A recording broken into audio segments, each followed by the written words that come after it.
All right, let's talk about the Detroit Lions, who had a very disappointing week one against the Green Bay Packers.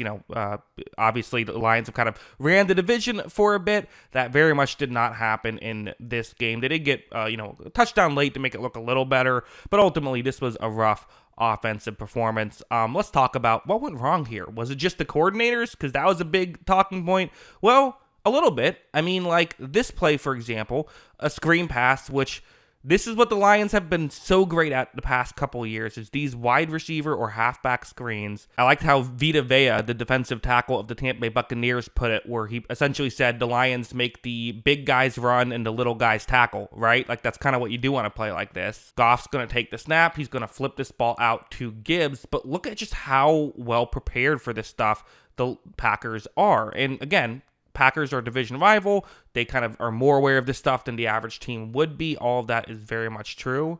But you see, I mean, again, Packers are able to get there. And with Ben Johnson, I'm going to bring him up probably multiple times in this video. You wonder if he's dialing up these plays at the right moments, right? They're still the same plays. It's still mostly the same playbook. But, like, is it more of a, is it just knowing when to call it? Perhaps. Also, this play, which I don't even need to really break down to X's and O's, we'll get it once you see the play. This is something that just was not happening much at all last year and was happening a lot in this game. Jared Goff's going to hand this ball off to David Montgomery, and there is nowhere for him to go. I mean, how rarely would you say that last year or in the past couple of years? Is that coaching? Well, I don't know. I think it might just be the fact that they have a completely new interior offensive line, and they've gone from a great interior to a kind of suspect interior. Also, Green Bay's good. Like, that's another factor, right, that we have to talk about. It's not just Lions bad. It's that. But again, when Ben Johnson joined the Lions, we kind of had almost a very similar roster where we could legitimately just see the value compared to, with one year compared to another. Here, that hasn't happened because we've also, it's not just that they lost Ben Johnson, they lost offensive linemen. And I think both played factors in this. Heading over here, the Lions did have positive plays. They were able to make things happen. Like we did see those kind of classic Lions plays in spurts. This one, a 3rd down and 2. Jared Goff's going to take the snap, hit the over middle route, really well timed, get the completion there. Also, this one, a big play to Sam Laporta. So they had some stuff.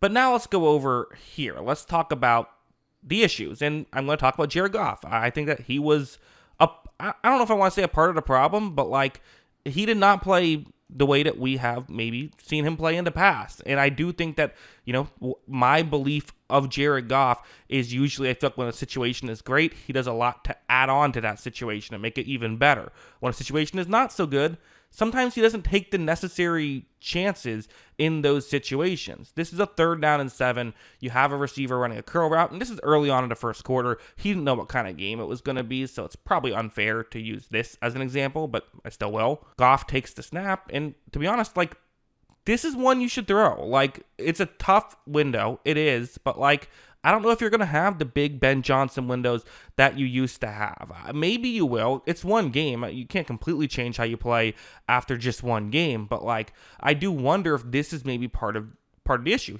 He's accurate. He can make these throws, but I maybe would like to see him make this one. Instead, he decides to just throw a check down. And again, it was 3rd and 7. If it's 1st down, I don't hate that as much. But yeah, on a 3rd down, like you do want to see him take a chance there. And this was not the only example. Like this one was, in my opinion, a worse example. So you're down 11 points right now. Still 20 minutes left, though. If you can find a way to just, not even get the ball in the end zone, just get a field goal here, make it a 1-score game, you're changing how this game works. 3rd down and 6, so there's several routes running different directions. A lot of these routes are running deeper, more over the middle routes, but they do have Sam Laporta's route on display. He's the one that's more towards the bottom of the screen, going up more over the middle. As you see, so Jared Goff is going to take the snap, and right here, I mean, this looks to be open, and I think this is maybe something that is a bigger factor than, again, we had thought of, because we're kind of saying heading into the year, yes, the interior will be a bit of an issue, but you know what? The tackles are still so good. Like, you'll be fine. They should be able to pass protect, but like, you still do have to deal with pressure from the interior, right? It's not just that. And I almost wonder if this interior pressure kind of got him a little bit, dislodged, got him a little bit off his rhythm. Because watch how he never gets to that read and ends up getting sacked. And like, listen, Like, I've been more critical of Jared Goff than I think the average person has been. I've seen Jared Goff make these plays in his sleep. I've seen him get to that read in his sleep. Like, he's never been bad at that aspect of football. So him not getting there, I wonder if he just got off his rhythm in this game. And maybe the best thing for him will be to just have another week and just be able to start fresh, you know? But yeah, I mean, that's the throw you have to make there. It is, and there was also, other issues. Heading over here, this is still like very much a game at this point. I know I'm bouncing around chronologically pretty significantly. It's like a Quentin Tarantino movie where you're just going back and forth. But 3rd down and 7, late in the first half. If you can punch this ball in and get a touchdown here, 7-point game. Again, that just feels so different. Even 3, it's not what you're hoping for, but it still does help. Just seeing the score go up, right? It's a 3rd down and 7, and it's just going to be a misread by Goff. It's a clever play call, too. Both can be true, right? You see that the safety for the Green Bay Packers, that's where he's going to be going. He's going to be covering that section, so he's not staying further deep. This is a disguise by the Green Bay Packers. That will be the overall concept, but for Goff, I think he believes this is quarters coverage, meaning instead of 3 players covering deep and 4 covering over the middle, 4 covering deep and 3 covering over the middle. When this play begins, you see right here, this is a disaster waiting to happen because Goff thinks that this is open and it isn't. And this is what happened a lot in the Super Bowl with the Rams, where Bill Belichick did a lot of this and Goff really got fooled there. And I think with Ben Johnson, he kind of got Goff out of these situations.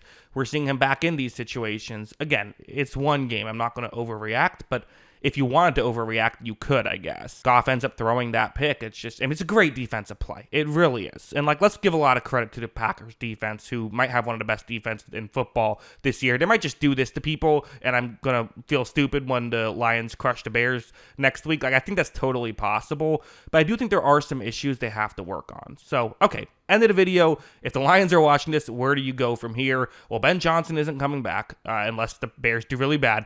So you can't just assume that'll happen. I think the biggest issue is Goff just has to be a bit more of a gunslinger this year. I don't think he can fully just be the guy who, waits for things to get wide open. I think it's, the windows aren't going to be quite as good. The pocket's not going to be quite as good, and I think he's going to have to take more chances. I think that might be what happens, and it's okay if you throw an extra interception or 2. Like, that might just be what the game plan is this year. Still one game, ton of season left. Very disappointing first week, though. I thought the Lions were going to win. I was saying, what is everyone doing picking the Packers to win this division? I don't get it. Well, I get it now, I guess. But still is just one game. We'll see what happens from here. Those are my thoughts. What are yours? Let me know in the comments below. Always love hearing from you. And of course, as always, thanks for watching.